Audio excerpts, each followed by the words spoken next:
ജീവിതകഥ. ജോഗിച്ചോ ഒരു മനുഷ്യനായിരുന്നല്ലോ. ഈ മനുഷ്യനൊരു രോഗിയായി ഭാരപ്പെട്ട് വളരെ ബുദ്ധിമുട്ടി. എന്തോ അസുഖമായിരുന്നു പുള്ളിക്ക്? ടി ബി എന്ന് പറഞ്ഞാൽ തീരെ ബ്ലഡൊക്കെ ഛർദ്ദിക്കുന്ന ഒരു രോഗമല്ലായിരുന്നു. അപ്പം ഇങ്ങനെ കിടക്കുമ്പോഴാ ഒരു പെണ്ണ് ചെന്ന് അവനോട് സംസാരിക്കുന്നതും ഈ ബൈബിള് സത്യേക ദൈവമായ ജീവനുള്ള, ഇപ്പം നമ്മൾ പഠിച്ച എന്ത് വരുന്നത്? ജീവനുള്ള ദൈവം. പറഞ്ഞേ, ജീവനുള്ള ദൈവം. അപ്പൊ ജീവനുള്ള ദൈവത്തെ ആർക്കാ പരിചയപ്പെടുത്തി കൊടുത്തേ? ഈ മനുഷ്യന് പരിചയപ്പെടുത്തി കൊടുത്തു. അപ്പൊ ഇത് പുച്ഛിച്ച് തള്ളി. അപ്പൊ ജീവനുള്ള ദൈവത്തിന്റെ ബൈബിളല്ലേ നമ്മൾ ഇന്ന് നോക്കി എല്ലാം ഒന്ന് വായിച്ചത് പഠിച്ചത്. ഇതൊരു മതമല്ല, അല്ലേ? മതമല്ല, ഒരിക്കലും ഇതൊരു മതമല്ല. എന്താണെന്ന് പറയാമോ? ക്രിസ്തു മതമല്ല, ക്രിസ്തു മാർഗമാണ്. നമ്മൾ ക്രിസ്തുവിനെ സ്നേഹിക്കുമ്പോൾ നമുക്കതിൽ നിന്ന് ആ സ്നേഹം നമുക്ക് ഉൾക്കൊള്ളാൻ പറ്റുമല്ലേ? ഇതൊരു മതമായിട്ട് ആരും ഇതിനകത്ത് പറയുന്നില്ല.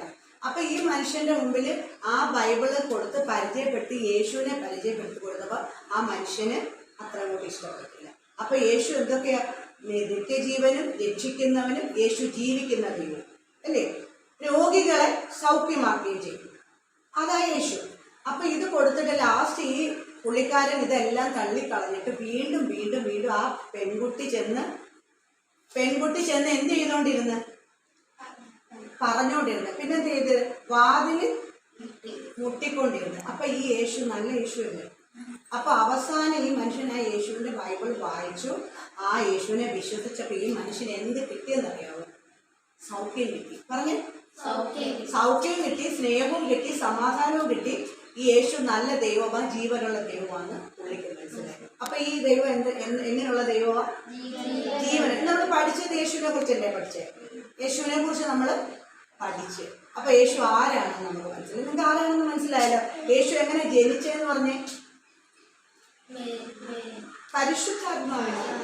മറന്നു പോകരുത്, നാളെ ചോദിക്കും. പരിശുദ്ധാത്മാവിനാൽ ജനിച്ചു, അല്ലേ? ആരുടെ ഉദരത്തിലാണ് ജനിച്ചത്? മറിയയുടെ ഉദരത്തിൽ. കന്യകാ മറിയയുടെ ഉദരത്തിൽ ജനിച്ചു. 2, യേശു എന്തിനാ ഭൂമിയിലേക്ക് വന്നത്? മാനവകുലം.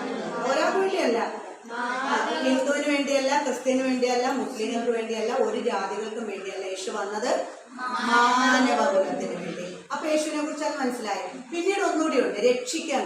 ദൈവരക്ഷകനാ. പറഞ്ഞേ, യേശു എന്തൊക്കെയാ? രക്ഷകൻ. ആർക്ക് വേണ്ടി യേശു വന്നത്? മാനവകുലത്തിന് വേണ്ടി. യേശു പിന്നെ വന്നത് എന്തിനാ? പാപികളെ നേരെ പറഞ്ഞേ, പാപികളെ രക്ഷിക്കാൻ. പാപികളെ രക്ഷിക്കാൻ. നമ്മളെല്ലാരും പാപികളാണ്, അല്ലേ?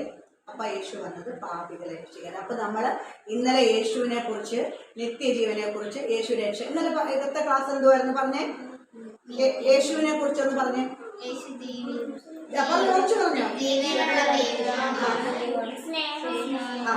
യേശു സ്നേഹമാണ്, രക്ഷകനാണ്, മാനവകുലത്തിന് വേണ്ടി യേശു വന്നു. യേശു എങ്ങനെയാ ജനിച്ചെന്നും പഠിച്ചു, അല്ലേ? ബെത്ലഹേമിലാണ് യേശു ജനിക്കുന്നത്. അത് കാലിത്തൊഴുത്തിൽ ജനിക്കുന്നത്. എന്നിട്ട് മറിയയുടെ ഉദരത്തിലാണ് യേശു ജനിച്ചത്, അല്ലേ? മറിയയുടെ ഉദരത്തിൽ ജനിച്ചതുകൊണ്ടാണ് നമുക്ക് ഇന്ന് ആ യേശുവിനെ വിളിക്കാനും ഈ ബുക്ക് വായിക്കാനും ഈ ബൈബിള് നിങ്ങൾക്ക് വായിക്കാനും നമുക്ക് ഈ ഒരു ക്ലാസ് എടുക്കാനും ഒക്കെ കഴിഞ്ഞത്, അല്ലേ? അപ്പൊ ഇന്നലത്തെ ക്ലാസ് അങ്ങനെയായിരുന്നു. ഇന്ന് നമ്മൾ പഠിച്ചത് ഒരു ആക്ഷൻ സോങ്, അത് കഴിഞ്ഞിട്ടൊരു കഥ. ആ കഥയുടെ ബാക്കി ഞാൻ പറഞ്ഞിട്ടുണ്ട്, എക്സ്പ്ലെയിൻ ചെയ്തിട്ടുണ്ട്. അതൊന്നുകൂടി നമുക്ക് നാളെ അത് പറഞ്ഞുതരും. പിന്നെ എന്തായിരുന്നു നമ്മൾ പഠിച്ചത്? ചിത്രം വരച്ചു. 2ാമത്തെ ദിവസം നമ്മൾ ചിത്രം വരച്ചു. അപ്പൊ ഇന്നത്തെ ക്ലാസ് നമുക്ക് ഇവിടെ വെച്ച് തീർക്കാം. എല്ലാവരും ഹാപ്പിയാണോ? അതും കൂടെ എടുക്കാം. ഹാപ്പിയാണോ എല്ലാവരും? Are you ready? നാളത്തെ ക്ലാസ് ഇഷ്ടമാണോ വരുന്നത്? നാളെ ഇന്നത്തെ ക്ലാസ് ഇഷ്ടപ്പെട്ടോ? പറഞ്ഞേ, ഇഷ്ടപ്പെട്ടെന്ന് പറഞ്ഞു. ഇന്നത്തെ ക്ലാസ് ഇഷ്ടപ്പെട്ടു. അപ്പൊ നമ്മൾ ആരെ കുറിച്ചാണ് പഠിച്ചതെന്ന് മനസ്സിലായല്ലോ. നമ്മളൊരു മതത്തെ കുറിച്ചല്ലേ, അതുകൂടെ പറയണം. നമ്മൾ മതത്തെ കുറിച്ചാണോ പഠിച്ചത്? അല്ല. ആരെ കുറിച്ചാണ് പഠിച്ചത്? യേശുവിനെ കുറിച്ച്. അപ്പൊ ആര് ചോദിച്ചാലും നിങ്ങൾക്ക് പറയാം, ഞങ്ങൾക്ക് നല്ല കാര്യങ്ങൾ പറഞ്ഞു തന്നു, ഞങ്ങൾക്ക് കുറേ നല്ല കാര്യങ്ങൾ പഠിച്ചില്ലേ, കുറേ നല്ല കാര്യങ്ങൾ ഞങ്ങൾ പറഞ്ഞു തന്നില്ലേ. അപ്പൊ ഇന്നത്തെ ക്ലാസ് നമുക്ക് വൈൻഡപ്പ് ചെയ്യാം. ഓക്കെ.